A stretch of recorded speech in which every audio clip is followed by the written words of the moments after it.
Eyewitness News starts now. However, we were able to bring Jolissa home last night. Coming up on Eyewitness News at 5, a tragic end to the search for a missing Selma woman. How police were able to find the body of Jolissa Fuentes. Plus, the latest on a name change controversy for Valley Town.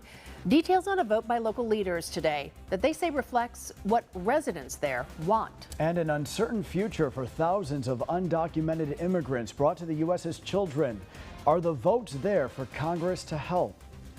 Another hot day today. We're not done with the 90s yet. I'll take a look in your pinpoint weather forecast coming up. This is Murrow and Emmy Award-winning CBS 47 Eyewitness News at 5. The cries and the war pain of my wife and my sisters and my family was heard around this whole country. A Valley family in mourning here tonight after a desperate search for their daughter ends with heartbreak. Good evening. Thank you for joining us here at 5 o'clock. I'm Brian Dorman. And I'm Catherine Herr.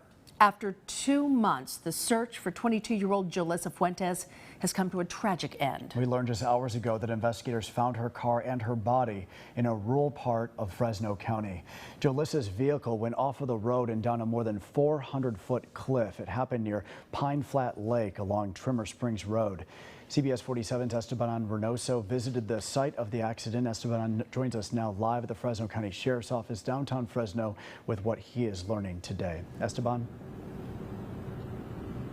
Well, Brian and Catherine, Jolissa's family packed into a conference room right here at the Fresno County Sheriff's Office. And of course, it was just a sad day today. And our cameras were the only ones there when her car was retrieved. Now, her body was not in the car that was retrieved earlier. However, this is still very saddening for the family and not the way they wanted to bring Jolissa home.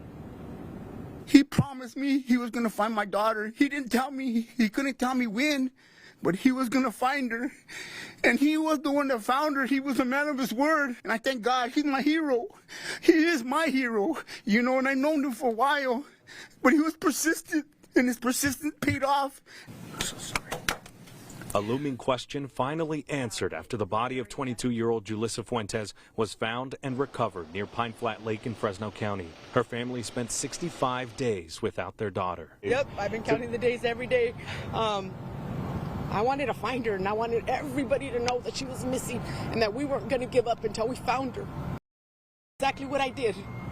Yeah. We pushed and we pushed and we pushed it till we brought her home. I was cherished that, you know what I mean, that she was so loved, and a lot of people that didn't even know her. We went back out to the flat area and were able to locate evidence. Her vehicle went off the side of the road. I think the sheriff said it best, divine intervention. It was that divine intervention that led Chief Alcaraz to Trimmer Springs Road here north of Pine Flat Lake. It gave him a hunch to search this cliffside again, and right behind me is where they found her. This area was searched once before, but once wasn't enough for Alcaraz. Investigators say Jolissa was in a single car crash the same night she went missing on August 7th. Her car and body discovered just recently on Monday afternoon and recovered 24 hours later. Our station was there when the car was finally retrieved. It was just a perfect storm. Someone couldn't try to hide a car better than that. It's just very unfortunate. We were pushing, we're going to find her, we're going to find her, and we're going to let the whole world know that our baby was missing. Yeah. Now she's home, right? She's home. Yeah. Now, investigators believe that Jolissa possibly fell asleep while she was driving, especially at that late morning hour when she was driving around those roads, and they are investigating it as such. Now, we did ask investigators if drugs or alcohol might have played a factor in this crash. They did not answer that question and said that more details will come out as the investigation continues. For now, live in Fresno, Esteban Reynoso, CBS 47 Eyewitness News. Esteban, thank you. Today, Fresno County Sheriff Margaret Mims had nothing but praise for Selma's police chief and his efforts to bring Jolissa home to her family.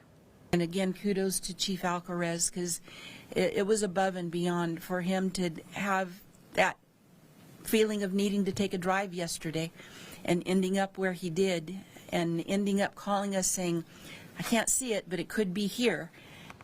Alcaraz has been Selma's police chief for just over 2 months. He was sworn into office on August 2nd, just 5 days before Jolissa disappeared. And to see today's press conference in its entirety, visit our website, yourcentralvalley.com, or download our mobile app, Your Central Valley.